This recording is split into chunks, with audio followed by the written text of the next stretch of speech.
Hello guys, welcome to Spot Additional. Today I will give you tutorial how to give access on your Google Drive. Before that, I want to ask you how are you guys? So you don't miss any of our videos. Don't forget to like, share and subscribe to this channel. Okay, let's go to the tutorial. First, we go to Drive application here. This is make you more easier that you want click Drive and how to give access. So the first time you can click the three dots here and you can click manage people and links.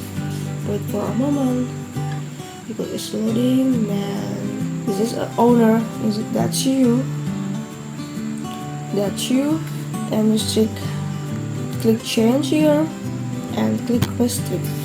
There is no choice to restrict or anyone with a link. Click anyone with the link and again to wait for a moment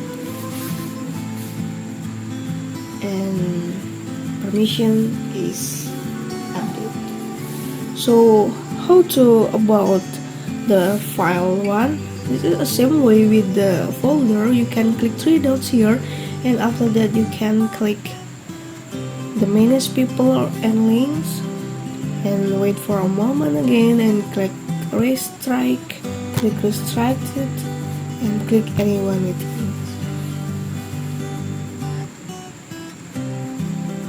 Actually is the all of the people can access on your driver, but you can to prove with link settings to copy it to clipboard and you can go to Chrome and you can paste the URL of the file. Click go and the file can be opened and can be accessed for everyone that have the link. Okay, this is a tutorial how to give access on Google Drive. I hope this video is useful for you and thank you.